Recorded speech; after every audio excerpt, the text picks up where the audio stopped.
Hello बच्चों, क्या हाल चाल? बढ़िया? आप बढ़िया तो हम भी बढ़िया। और सब बताइए, कैसा चल रहा है आप लोगों का पढ़ाई? बढ़िया चल रहा है ना? मन लगाकर पढ़ाई करना है और समय कम बच गया है। समय को ध्यान में रखकर अपने पढ़ाई को एक नए अंदाज में, नए तरीके से पेश करना है, क्योंकि अब समाज वालों को दिखाना है कि अब की बार हम अपने पिताजी का जो सिर है वो झुकने नहीं देंगे। तो आज मैं मनीष गुप्ता इस वीए कंसेप्ट किंग यूट्यूब चैनल पर आप लोगों के लिए नए अंदाज में, नए तरीके से क्लास 12 का केमिस्ट्री लेसन 1 का ऑब्जेक्टिव लेकर के आया हूं। तो इस ऑब्जेक्टिव से आपको बड़ी ही मोस्ट इंपॉर्टेंट बातों को देखने को मिलेगा। ये ऑब्जेक्टिव अपने आप में काफी इंपॉर्टेंट होंगे। तो स्क्रीन बोर्ड पर जैसा कि आप देख रहे हैं, हम क्लास को शुरू करते हैं। लेकिन क्लास को शुरू करने से पहले मैं आप लोगों से कह देना चाहूं कि अगर आप लोग हमारे इस वीए कंसेप्ट किंग यूट्यूब चैनल पर नए हैं तो चैनल को सब्सक्राइब जरूर कीजिए। वीडियो अच्छा लगे तो लाइक कीजिए और साथ ही साथ कमेंट करके बताइए कि आप लोगों को ये वीडियो कैसा लगा। ठीक है, तो चलिए हम शुरू करते हैं। शेयर करना नहीं भूलना है, शेयर जरूर करना है, जितना हो सके ज्यादा से ज्यादा मात्रा में शेयर करना है। चलिए, पहला प्रश्न, क्रिस्टल के सीमित पैकिंग में सबसे अधिक खाली स्थान किसमें होता है? क्रिस्टल होता है, क्रिस्टल के सीमित पैकिंग में सबसे अधिक खाली स्थान किसमें होता है? क्रिस्टल के सीमित पैकिंग में सबसे अधिक खाली स्थान किसमें होता है? क्रिस्टल के सबसे अधिक सीमित पैकिंग में खाली स्थान किसमें होता है? ये आप लोगों को जवाब देना है। क्या आपने इस प्रश्नों को पढ़ा है? अगर नहीं पढ़ा है तो ऑप्शन पर ध्यान दो और देख के बताने की कोशिश करो। क्रिस्टल के सीमित पैकिंग में सबसे अधिक खाली स्थान किसमें होता है? सरल घन इकाई सेल में, पिंड केंद्रित में, फलक केंद्रित में, इनमें से सभी। बताइए कौन सा सही होगा, कौन सा ऑप्शन नंबर? यहां पे ध्यान देना है, बताना है कि कौन सा ऑप्शन नंबर सही होगा। तो क्रिस्टल के सीमित पैकिंग में सबसे अधिक खाली स्थान होता है सरल घन इकाई सेल में। किसमें? सरल घन इकाई सेल में। चलिए नेक्स्ट क्वेश्चन होगा। अगर आप समझ जाइए, आंसर नहीं बता पा रहे हैं, मतलब आपकी तैयारी लूज चल रही है, बिल्कुल स्लो चल रहा है। अगर आप इन सारे प्रश्नों का आंसर नहीं कर पा रहे तो किस क्रिस्टल संरचना में सीमित पैकिंग अधिकतम होता है? बताइए, किस क्रिस्टल संरचना में सीमित पैकिंग अधिकतम होता है? मतलब किस प्रकार के क्रिस्टलीय संरचना में जो सीमित पैकिंग होती है वो अधिकतम होती है? सरल घन इकाई सेल, फलक केंद्रित सेल, पिंड केंद्रित सेल, इनमें से कोई नहीं। बताइए कौन सा ऑप्शन सही है? तो किस क्रिस्टल संरचना में सीमित पैकिंग अधिकतम होता है? तो जिस क्रिस्टल संरचना में सीमित पैकिंग अधिकतम होता है उसका नाम है, आप लोग आंसर जवाब देंगे? बताइए, जवाब देंगे इसका? मैं बताता हूं, अगर आप नहीं दे सकते हैं जवाब तो मैं दूंगा जवाब, और ये होगा कि जिस क्रिस्टल संरचना में सीमित पैकिंग अधिकतम होता है उसका नाम है फलक केंद्रित सेल, एफसीसी, फलक केंद्रित सेल। बीसीसी संरचना में पैकिंग दक्षता एवं वॉइड क्या होता है? बीसीसी संरचना में पैकिंग दक्षता एवं वॉइड क्या होता है? बताइए। 90% तथा 10%, 80% एवं 20%, 70% एवं 30%, 68% एवं 32%, है ना? तो बीसीसी संरचना में पैकिंग दक्षता एवं वॉइड होता है, बीसीसी और संरचना में पैकिंग दक्षता एवं वॉइड जो होता है वो होता है 68% एवं 32%, 68% एवं 32%। ठीक है, कितना होता है बीसीसी संरचना में पैकिंग दक्षता एवं वॉइड यानी खाली स्थान? तो 68% पैकिंग दक्षता कितना होता है? 68%, और वॉइड्स कितना होता है? 32%। चलिए आगे, आगे देख सकते हैं आप लोग एफसीसी या एचसीपी या सीसीपी में पैकिंग दक्षता तथा वेट की प्रतिशतता। लो भैया स्टार क्वेश्चन है, आप लोग को बताना है। अगर आप प्रश्नों का जवाब देते रहे तो समझिए आपका तैयारी फाइनली मस्त चल रहा है। बताइए एफसीसी या एचसीपी या CCP. HCP HCP HCP HCP या एचसीपी या एफसीसी या सीसीपी में पैकिंग दक्षता एवं वेट की प्रतिशतता कितनी होती है? 74, 26, 68, 32, 70, 30 इनमें से कोई नहीं। देखो तो एफसीसी या एचसीपी या सीसीपी में पैकिंग दक्षता तथा वेट की प्रतिशतता होती है, वो होती है आपका 74, 26। पैकिंग दक्षता कितनी होती है? 74 और वेट्स कितनी होती है? 26। किसमें किसमें? एफसीसी में, एचसीसी में, सीसीपी में। याद रखना है ना? इस प्रश्न को याद रखना है। जैसा कि आप देख रहे हैं मैं स्टार भी लगा दिया हूं, मन लगा के इसको ध्यान से पढ़ लेना है, जान लेना है, सीख लेना है। अगर पैकिंग दक्षता की बात होगी तो 74 और वेट की प्रतिशतता की बात होगी 26। ठीक है, चलिए आगे बढ़ते हैं हम। क्रिस्टल में समन्वय संख्या में वृद्धि होती है। बताइए क्रिस्टल के समन्वय संख्या में कब वृद्धि होती है? ताप वृद्धि होने से, या फिर दाब के वृद्धि होने से, या फिर दोनों से, या फिर इनमें से कोई नहीं? बताइए क्रिस्टल में समन्वय संख्या में वृद्धि किसके कारण होती है? क्रिस्टल में समन्वय संख्या में वृद्धि किसके कारण होती है? ताप की वृद्धि होने से, दाब की वृद्धि होने से, दोनों से, या फिर इनमें से कोई नहीं? बताइए। तो यहाँ पे क्रिस्टल में समन्वय संख्या में वृद्धि होती है जब दाब में वृद्धि होता है। तब जब दाब वृद्धि होता है तो क्रिस्टल के समन्वय संख्या में क्या होती है? वृद्धि होती है। चलिए आगे देखिए। डायमंड यानी हीरा में पैकिंग दक्षता एवं वॉइड यानी खाली स्थान की प्रतिशतता कितनी होती है? वॉइड यानी कि खाली स्थान। तो डायमंड यानी हीरा में, डायमंड यानी हीरा में पैकिंग दक्षता एवं वॉइड की खाली स्थान की प्रतिशतता कितनी होती है? ले भैया ये भी स्टार क्वेश्चन है। डायमंड यानी हीरा में पैकिंग दक्षता एवं वॉइड की खाली स्थान की जो प्रतिशतता होती है वो कितनी होती है? ऑप्शन देख लो। 34 एवं 66, 70 एवं 33, 80 और 20, 50 और 50। देखिए ध्यान से, डायमंड में पैकिंग दक्षता और खाली स्थान कितना होता है? तो डायमंड में पैकिंग दक्षता होता है 34 और खाली स्थान की जो प्रतिशतता होती है वो होती है 66। ठीक है, डायमंड में पैकिंग दक्षता कितना होता है बताइए? डायमंड में पैकिंग दक्षता कितना होता है? 34 और पैकिंग दक्षता कितनी होती है? 66। चलिए आगे देखते हैं, देखते हैं ध्यान से। एफसीसी संरचना में प्रति परमाणु या आयन ऑस्ट्रिजल वेट्स की संख्या कितनी होती है? एफसीसी संरचना में प्रति परमाणु आयन में जो खाली स्थान होते हैं वो कितना होते हैं? बताइए।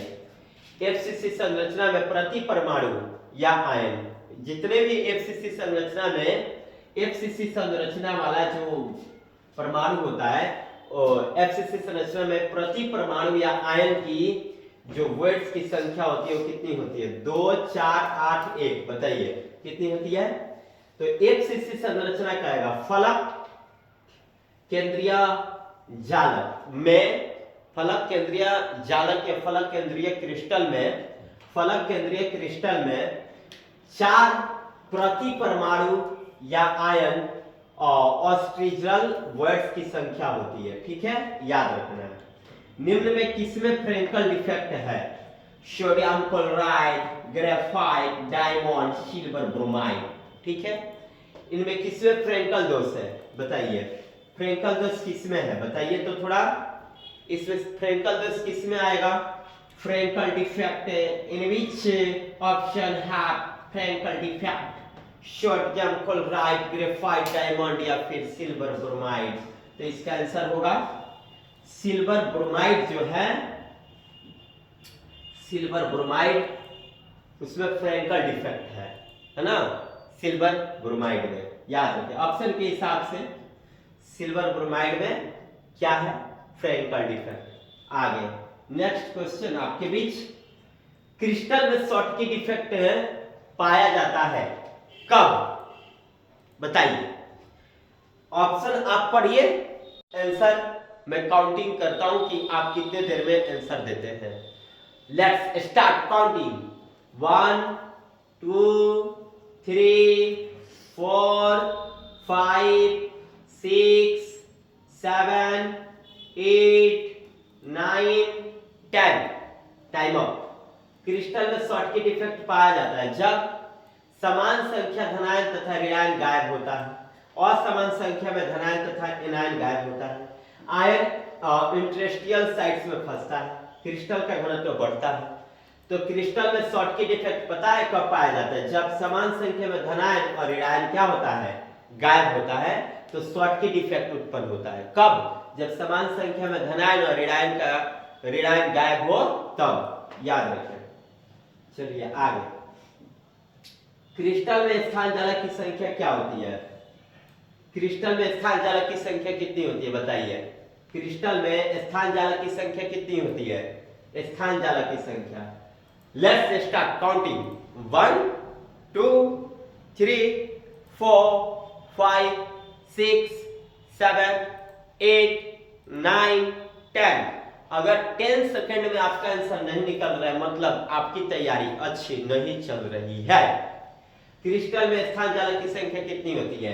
तो क्रिस्टल में स्थान जालक की संख्या 14 होती है। 20 14 2 30 13 कितनी होती है? 14 14। सोडियम तथा पोटेशियम क्रिस्टलीय संरचना है। अच्छा, सोडियम की जो क्रिस्टलीय संरचना है और पोटेशियम की क्रिस्टलीय संरचना है वो किस प्रकार की है? वो FCC है, BCC है, SC है या ट्राइक्लिनिक है? बताइए। तो सोडियम और पोटेशियम की जो क्रिस्टलीय संरचना है वो बताइए इस ऑप्शंस में से कौन है? FCC, BCC, SC या फिर triclinic? Let's start, option start. 1 2 3 4 5 6 7 8 9 10। Sodium तथा पोटेशियम क्रिस्टलीय संरचना जो है, सोडियम की क्रिस्टलीय संरचना और पोटेशियम की क्रिस्टलीय संरचना पता है क्या होती है? BCC। क्या होती है? BCC। सोडियम और पोटेशियम की क्रिस्टलीय संरचना क्या होती है? BCC। लेड जिरकोनेट है, PbZrO3। लेड जिरकोनेट है।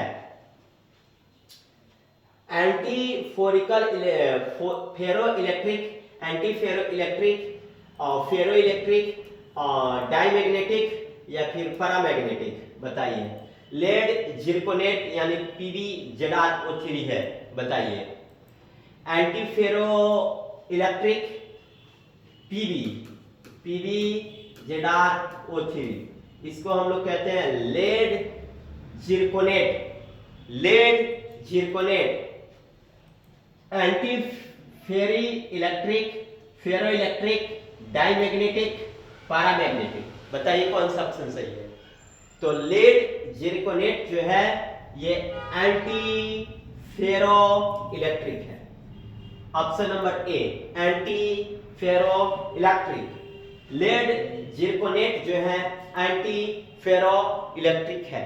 याद रखना है कि लेड जिरकोनेट क्या है? एंटी फेरो इलेक्ट्रॉनिक। घनीय संरचना में परमाणु A कोना पर तथा B फलक के केंद्र पर है। यौगिक का सूत्र होगा। अच्छा।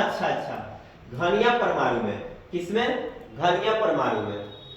घनीय परमाणु में एक कोना, घनीय परमाणु में, घनीय किसमें? घनीय परमाणु में एक कोना को प्रदर्शित करता है ना? एक किसको? कोना को, और बी फेस को। बी किसको? फेस को। बी फलक के केंद्र पर है। अच्छा, फलक के केंद्र पर है बी। तो इसका सूत्र क्या होगा? हाँ, अब देख लीजिए कि क्यूब किस में लगा है? इन दोनों में तो स्क्वायर है। आप बता ही सकते हैं कि कौन सा ऑप्शन सही होगा। तो घनीय संरचना में परमाणु एक कोना पर और बी फलक के केंद्र पर है, तो यौगिक का सूत्र Ab3 होगा। क्या होगा? Ab3। अगला क्वेश्चन देखेंगे आप लोग। घनिया क्रिस्टल में एलिमेंट सिमेट्री की संख्या कितनी होती है? चलिए आप लोग पढ़ लीजिए। एलिमेंट सिमेट्री की संख्या कितनी होती है घनिया क्रिस्टल में? एलिमेंट सिमेट्री की संख्या कितनी होती है? एलिमेंट सिमेट्री की संख्या कितनी होती है? एक बार देख लो, सही आंसर क्या होगा आप लोग देख लो। चलो बच्चों देख लो एक बार इस आंसर का, क्या इसका आंसर होगा आप लोग देख लो। बताओ कि घनिया क्रिस्टल में एलिमेंट सिमेट्री की संख्या कितनी होती है? बताओ। 24, 14, 23, 50। घनिया क्रिस्टल में एलिमेंट सिमेट्री की संख्या जो होती है वो होती है आपका 23। घनिया क्रिस्टल में एलिमेंट सिमेट्री की संख्या कितनी होती है? 23। ठीक है, आगे। एनोयन वैकेंसी में फंसे हुए इलेक्ट्रॉन को क्या कहते हैं? एनोयन वैकेंसी में फंसे हुए इलेक्ट्रॉन को क्या कहते हैं? चलिए जवाब दीजिए। मैं आया हूं आप लोगों का टेस्ट लेने की, आप लोगों की पढ़ाई कैसी चल रही है फटाफट। एनोयन वैकेंसी में फंसे हुए इलेक्ट्रॉनों को क्या कहते हैं? एब्सेंटर, टेट्राहेड्रल होल, एक्टाहेड्रल होल, उपयुक्त सभी। बताइए। तो एनोयन वैकेंसी में फंसे हुए इलेक्ट्रॉन को, एनोयन वैकेंसी में फंसे हुए इलेक्ट्रॉन को एब्सेंटर कहते हैं। अगर आप जवाब नहीं दे पा रहे हैं मतलब सीधा आप समझते हैं एब्सेंटर। चलिए आगे ध्यान देना है। एब्सेंटर युक्त क्रिस्टल क्या होते हैं? एब्सेंटर युक्त क्रिस्टल क्या होते हैं? कॉलरेड वर्सेस पैरामैग्नेटिक एन टाइप अर्धचालक, निश्चित द्विध्रुव आघूर्ण, तीन में से सभी। बताइए कौन सा ऑप्शन सही है? एब्सेंटर युक्त क्रिस्टल क्या होते हैं? 4 option 5 second, 4 option 5 second. Let's start. 1 2 3 4 5। अगर आंसर आप नहीं दिए तो समझ लीजिए कि गए। एब्सेंटर युक्त क्रिस्टल क्या होते हैं? एब्सेंटर युक्त क्रिस्टल जो होते हैं वो होते हैं कॉलरेड वर्सेस पैरामैग्नेटिक, एन टाइप अर्धचालक, निश्चित द्विध्रुव आघूर्ण युक्त, इनमें से सभी। ऑप्शन नंबर डी है ना। एब्सेंटर युक्त क्रिस्टल क्या होते हैं? कॉलरेड वर्सेस पैरामैग्नेटिक, एन टाइप अर्धचालक, निश्चित द्विध्रुव आघूर्ण युक्त, यानी कि इनमें से सभी। Option number D. चलिए आगे। ताप वृद्धि के साथ किसकी विद्युत चालकता में कमी आती है? जब ताप में वृद्धि होता है तो किसकी विद्युत चालकता में कमी आती है? बताइए। ऑप्शन स्टार्ट, मैं ऑप्शन पढ़ देता हूं। सुचालक, अर्धचालक, कुचालक, इनमें से कोई नहीं। ताप वृद्धि के साथ किसकी विद्युत चालकता में कमी आती है? अगर आपको 5 सेकेंड 4 ऑप्शन अगर सही आंसर नहीं देते हैं तो आपकी पढ़ाई लूज चल रही है। Let's start. 1 2 3 4 5। Time up. और क्वेश्चन देख सकते हैं आप लोग। ताप वृद्धि के साथ किसकी विद्युत चालकता में कमी आती है? तो जब टेम्परेचर में वृद्धि होती है तो जिसकी विद्युत चालकता में कमी आती है वो है सुचालक यानी कि धातु। चलिए आगे। सुचालक यानी कि धातु। जब ताप में वृद्धि होती है तो किसकी विद्युत चालकता में कमी होती है? तो जब ताप में वृद्धि होती है तो धातु के चालकता में क्या आती है? कमी आती है। आगे क्वेश्चंस। आप क्वेश्चन को पढ़ के तैयार रखो, मैं टाइमिंग स्टार्ट करता हूं। वर्ठोस जिसमें शॉर्टकम फ्रैंकल दोनों होता है वो किसमें होता है? आप ऑप्शन पे देख लो, 4 ऑप्शन है। वर्ठोस जिसमें शॉर्टकम फ्रैंकल दोनों होता है वो कौन सा है? Silver chloride, silver bromide, zinc sulphide, caesium chloride. Option start होता है 1 2 3 4 5। बताइए। तो वर्ठोस जिसमें शॉर्टकम और फ्रैंकल डिफेक्ट दोनों पाया जाता है वो है आपका silver bromide. Option number B, silver bromide. वर्ठोस जिसमें शॉर्टकी और फ्रैंकल दोनों पाया जाता है उसके नाम है सिल्वर ब्रोमाइड। आगे क्वेश्चन। आपका आंसर होना चाहिए तैयार और मैं काउंटिंग करूंगा। क्वेश्चन देख सकते हो 19 नंबर क्वेश्चन। जिंक ऑक्साइड को गर्म करने पर विद्युत चालकता पर क्या प्रभाव पड़ता है? जिंक ऑक्साइड को गर्म करने पर विद्युत चालकता पर क्या प्रभाव पड़ता है? आपके पास से 4 ऑप्शन। घटता है, बढ़ता है, कभी घटता है तो कभी बढ़ता है या अपरिवर्तित रहता है। जिंक ऑक्साइड को जब गर्म किया जाता है तो उसकी विद्युत चालकता पर क्या प्रभाव पड़ता है? मतलब जिंक ऑक्साइड है, उसको आप गर्म कर रहे हो, ठीक है, तो जिंक ऑक्साइड को जब आप गर्म कर रहे हो तो उसकी विद्युत चालकता पर क्या प्रभाव पड़ेगा बताइए? घटता है उसकी विद्युत चालकता, या फिर बढ़ता है, या फिर कभी घटता है तो कभी बढ़ता है या अपरिवर्तित रहता है ना। तो जिंक ऑक्साइड को जब गर्म किया जाता है तो उसकी विद्युत चालकता क्या होता है? बढ़ता है। ऑप्शन नंबर बी, है ना, ऑप्शन नंबर बी। चलिए आगे देखते हैं। क्रिस्टल में तल सममितियां, अक्ष सममितियां, केंद्र सममितियां की संख्या का अनुपात कितना है क्रिस्टल में? ये वाला क्वेश्चन आप लोगों को पता होना चाहिए। हम काउंटिंग स्टार्ट करते हैं। 1 2 3 4 5 6 7 8 9 10। टाइम अप, टाइम अप, खत्म टाइम। बताइए कौन सा ऑप्शन सही होगा? क्या आपने सोच लिया? अगर नहीं सोचा तो देख लीजिए।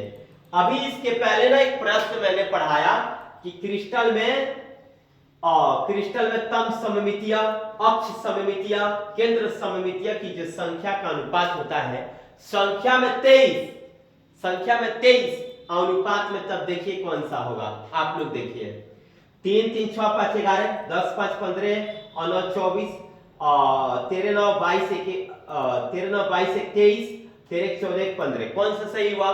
तो आप कहोगे गुरुजी सी। यस सी।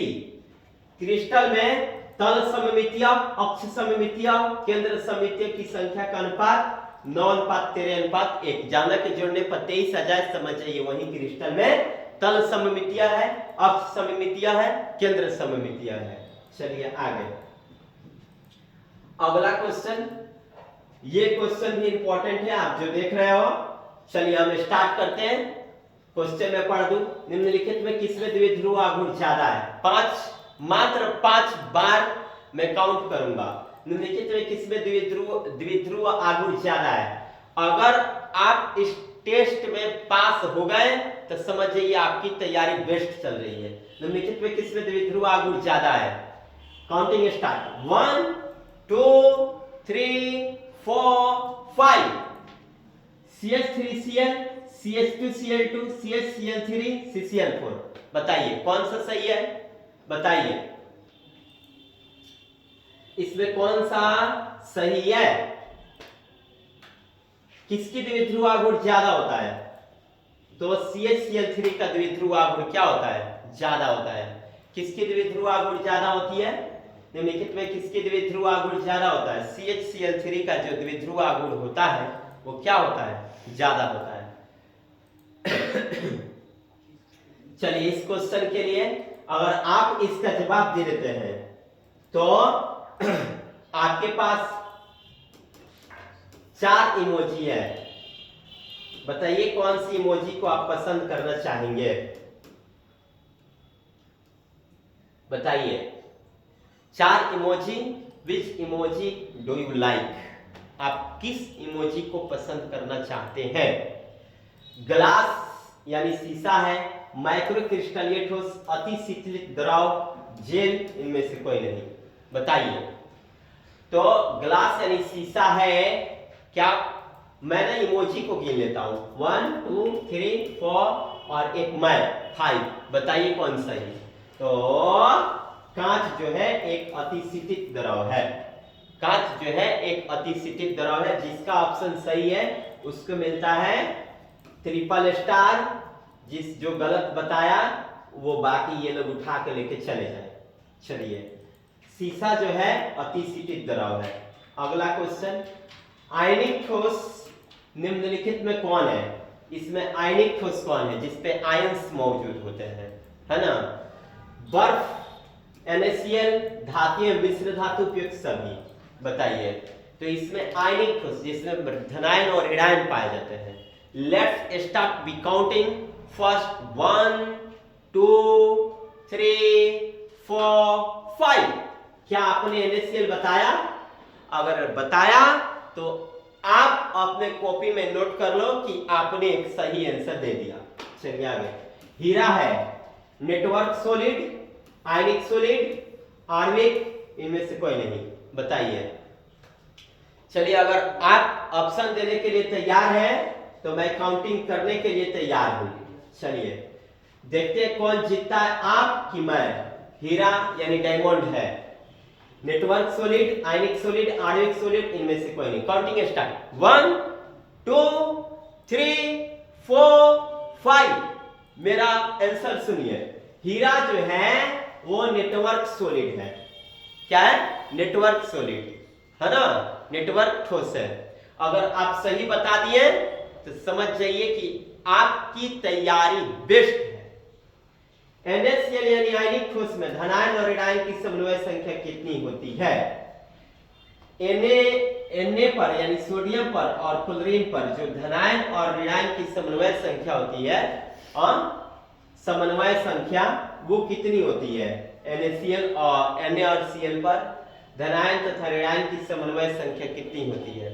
तो समन्वय संख्या NaCl पर कितनी होती है? Let's start. 1 2 3 4 5। 6 6 4 8 4 4, इनमें से कोई नहीं। तो NaCl में धनायन और ऋणायन की जो समन्वय संख्या होती है वो होती है 6 6। कितनी होती है? 6 6। याद रहे, NaCl में धनायन और ऋणायन की समन्वय संख्या कितनी होती है? 6। आगे अगला क्वेश्चन आपके बीच ये रहा, देखते हैं कौन जीतता है। धात्विक ठोस निम्नलिखित में कौन है? बताइए, इसमें धात्विक ठोस कौन है? आप ऑप्शन मैं पढ़ देता हूं। ग्रेफाइट, डायमंड, धातु मिश्र धातु, बर्फ और NaCl, सिलिका एम क्वार्टर्स। बताइए। मैं धात्विक ठोस का इसमें से सही करने के लिए बोल रहा हूं। Let's start the counting. 1 2 3 4 5। इसमें धात्विक ठोस, क्योंकि धात्विक ठोस का जोड़ा पहले तो ग्रेफाइट अधातु है, पहला फर्स्ट गलती। दूसरा बर्फ में जो होता है वो ठोस अवस्था में होते हैं, धातु होता नहीं है। तीसरा इसमें क्वार्टर्स है, ये भी धात्विक में नहीं है। तो धात्विक में एक ही है, ऑप्शन नंबर बी, धातु मिश्र धातु। अगर आपने ये सही बताया तो फिर से नोट कर लीजिए अपने कॉपी में कि मैंने सही आंसर दिया। चलिए नेक्स्ट क्वेश्चन आपके बीच। सहसंयोजित ठोस है, ये भी क्वेश्चन अपने आप में जवाब क्वेश्चन। सहसंयोजित ठोस है NaCl, KNO3, हीरा, ग्रेफाइट, धातु मिश्र धातु, उपयुक्त सभी। सहसंयोजित ठोस में इसमें से कौन आएगा? मैं आप लोगों को काउंटिंग कर रहा हूं, कौन सा बच्चा सही आंसर दे पाता है। 1 2 3 4 5। तो सहसंयोजी ठोस पता है इसमें कौन है? सहसंयोजी ठोस। सहसंयोजी ठोस का मतलब कौन होता है पता है? सह माने साथ साथ, संयोजी मतलब मिलता जुलता। पता है? हीरा और ग्रेफाइट, हीरा और ग्रेफाइट सहसंयोजी ठोस का उदाहरण है। आगे अगला क्वेश्चन। अनुचुंबकीय पदार्थों में एक या एक से अधिक अयुग्मित इलेक्ट्रॉन होते हैं। अनुचुंबकीय पदार्थों में एक या एक से अधिक अयुग्मित इलेक्ट्रॉन होते हैं, ऐसे पदार्थ निम्नलिखित में कौन है? यहाँ पे ये प्रश्न बोल दिया कि अनुचुंबकीय पदार्थ जो है उसमें एक या एक से अधिक अयुग्मित इलेक्ट्रॉन होते हैं, है ना। अयुग्मित इलेक्ट्रॉन का मतलब होता है जोड़े में नहीं रहते हैं, है ना। तो ऐसे पदार्थ में निम्नलिखित में कौन है? Cu2+ है, Cu+ है, Ni2+ है, उपयुक्त सभी। बताइए। तो अनुचुंबकीय पदार्थों में एक या एक से अधिक अयुग्मित इलेक्ट्रॉन होते हैं, ऐसे पदार्थों में निम्नलिखित में पता है कौन है? मैं काउंटिंग कर लूं, बताओ आप। Let's start. लाओ अपने अंदर एनर्जी और बता के दिखाओ कौन ऑप्शन सही होगा। अगर तुमने आंसर सही दे दिया मेरे बच्चों तो याद रखो कि तुम्हारी पढ़ाई बेस्ट है। 1 2 3 4 5। अगर आपने Cu2+ बोला होगा तो पक्का सही है। फिर से अपने कॉपी में नोट कर लो कि मास्टर जी मैंने सही आंसर दिया किसका? जब अनुचुंबकीय पदार्थों में एक या एक से अधिक अयुग्मित इलेक्ट्रॉन होते हैं और उनमें से कौन पदार्थ है? Cu2+। आगे एचसीपी संरचना का पैकिंग फ्रैक्शन है, बताइए। 0.68, 0.74, 0.50, 0.54। तो एससीपी संरचना का पैकिंग फ्रिक्शन कौन सा है, इसमें पैकिंग फ्रिक्शन बता दीजिए। Let's start to be counting 1 2 3 4 5। अगर आपने 0.74 बताया होगा, लगभग 0.74, तो सही है वरना गलती है। किसमें? एचसीपी संरचना का पैकिंग फ्रिक्शन होगा उसमें। मैं आप लोगों का लेने आया हूं टेस्ट। अगर इस टेस्ट में आप पास हो रहे हो तो समझ जाओ आपकी तैयारी बेस्ट चल रही है। एचसीपी संरचना का पैकिंग फ्रिक्शन कितना होता है? 0.74। आगे, विषम संख्या युक्त इलेक्ट्रॉन वाला परमाणु कौन होता है बताइए? विषम संख्या युक्त इलेक्ट्रॉन वाला परमाणु कौन होता है? पैरामैग्नेटिक, डाईमैग्नेटिक और फेरोमैग्नेटिक, इनमें से कोई नहीं। विषम संख्या युक्त इलेक्ट्रॉन वाला परमाणु कौन होता है? तो विषम संख्या युक्त इलेक्ट्रॉन वाला परमाणु कौन होते हैं? Let's start to be counting और आंसर को रेडी रखना है आप लोगों को। 1 2 3 4 5। अगर आपने पैरामैग्नेटिक का आंसर दिया होगा तो समझ जाइए सही है, और फिर से नोट कर लीजिए कि मास्टर जी मैंने अपने कॉपी में सही आंसर दे दिया। विषम संख्या युक्त इलेक्ट्रॉन वाला परमाणु कौन होता है बताइए? पैरामैग्नेटिक। आगे, बीसीसी यूनिट सेल में एटम की संख्या कितनी होती है? बीसीसी इकाई सेल में, और बीसीसी इकाई सेल में परमाणुओं की संख्या कितनी होती है? Let's start to be counting. ये आप लोग अगर नहीं बताए तो क्या बताएं बताइए? 1 2 3 4 5। बीसीसी यूनिट सेल में एटम की जो संख्या होती है वो होती है आप लोगों का 2। कितना होता है? 2। बीसीसी यूनिट सेल में एटम्स की संख्या कितनी होती है? 2। परमाणुओं की संख्या 2। क्या आपने सही आंसर दिया? अगर आंसर दिया सही तो टिक कर लीजिए अपने, फिर से कॉपी में नोट कर लीजिए कि मास्टर जी मैंने फिर से एक बार सही आंसर दे दिया। और शेयर करना नहीं भूलना है। एंटीफेरोमैग्नेटिक ऑक्साइड है, एंटीफेरोमैग्नेटिक ऑक्साइड है MnO2, TiO2, VO2, CrO2। Next lesson का भी टेस्ट आप लोग का होगा। अगर आप टेस्ट में बेस्ट कर रहे हो तो टेस्ट में बेस्ट करना यानी कि एग्जाम को क्रैक कर देना, ठीक है। एंटीफेरोमैग्नेटिक ऑक्साइड कौन है? एंटीफेरोमैग्नेटिक ऑक्साइड इसमें से कौन है बताइए? Manganese oxide, titanium oxide, vanadium oxide, chromium oxide. तो एंटीफेरोमैग्नेटिक ऑक्साइड जो है वो है क्रोमियम ऑक्साइड। क्या आपने सही आंसर दिया? अगर दिया सही तो फिर से एक बार नोट कर लीजिए कि आपने बेस्ट किया। एंटीफेरोमैग्नेटिक ऑक्साइड कौन है बताइए? Chromium oxide. NaCl में Cl का कोऑर्डिनेशन नंबर क्या होता है? NaCl में Cl का कोऑर्डिनेशन नंबर यानी कि समन्वय संख्या क्या होता है बताइए?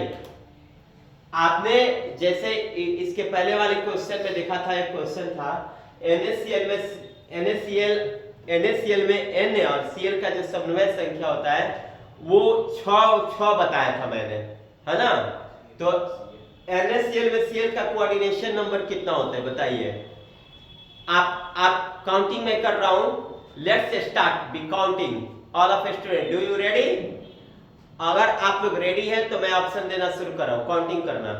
1 2 3 4 5। और 6 ही सही है। Na में भी 6 और Cl में भी 6। कोऑर्डिनेशन संख्या, कोऑर्डिनेशन नंबर। चलिए, P टाइप तथा N टाइप, P टाइप तथा N टाइप और चालक की विद्युतीय प्रकृति क्या होती है? P टाइप अर्धचालक, N टाइप अर्धचालक। P टाइप अर्धचालक, N टाइप अर्धचालक की विद्युतीय प्रकृति क्या होती है? ऋणात्मक, धनात्मक, धनात्मक, ऋणात्मक, उदासीन, कोई नहीं। लेट्स स्टार्ट, काउंटिंग स्टार्ट है। आप लोग आंसर देने के लिए तैयार हैं? अगर है आंसर देने के लिए तैयार तो मैं करता हूं काउंटिंग। 1 2 3 4 5। क्या आपने आंसर कुछ दिया? अगर आपने पी टाइप अर्धचालक एन टाइप अर्धचालक की विद्युतीय प्रकृति उदासीन बताया हो तो लगा लीजिए टिक कि आपने सही आंसर बता दिया। चलिए पी टाइप अर्धचालक और एन टाइप अर्धचालक की विद्युतीय प्रकृति उदासीन होती है। चलो भैया 35 नंबर क्वेश्चन शेयर कर दीजिए। लोग लाइक करना नहीं भूलना है, शेयर ज्यादा से ज्यादा मात्रा में होना चाहिए। ताप वृद्धि के साथ किसकी विद्युत चालकता में कमी होती है? जब ताप में वृद्धि होती है तो किसकी विद्युत चालकता में कमी होती है बताइए। तो ताप के वृद्धि के साथ जब टेम्परेचर में वृद्धि होती है तो किसकी विद्युत चालकता में कमी होती है? सुचालक, अर्धचालक, अचालक, इनमें से कोई नहीं। मैं करता हूं काउंटिंग स्टार्ट, देखते हैं कौन बनता है winner. Let's start to be counting. 1 2 3 4 5। अगर आपने आंसर दिया होगा सुचालक यानी धात्विक यानी ऑप्शन नंबर ए तो आपने सही आंसर दे दिया। क्या ताप वृद्धि के साथ साथ किसकी विद्युत चालकता में कमी होती है? तो जब टेम्परेचर में वृद्धि होती है तो किसकी विद्युत चालकता में कमी होती है? सुचालक यानी धात्विक में। आगे वाव, इस तरह से ये टेस्ट आपका खत्म होता है और आशा करता हूं कि आप लोगों ने टेस्ट में अच्छा खासा नंबर बिटोरा होगा। मिलते हैं फिर से इसी अंदाज में इसी तरीके से नेक्स्ट वीडियो में। अगला वीडियो का टेस्ट देने के लिए आप हो जाइए तैयार, क्योंकि अगला टेस्ट लेसन 2 का है। मिलते हैं फिर से नेक्स्ट वीडियो में। तो वीडियो अच्छा लगा हो तो लाइक करना नहीं भूलिए और कमेंट करके बताइए कि आप लोगों को ये वीडियो कैसा लगा। और साथ ही साथ अगर हमारे इस YouTube चैनल पर आप नए हैं तो चैनल को सब्सक्राइब जरूर कीजिए। तब तक के लिए हंसते रहिए, पढ़ते रहिए, मुस्कुराते रहिए। मिलते हैं फिर से नेक्स्ट वीडियो में। जय हिंद।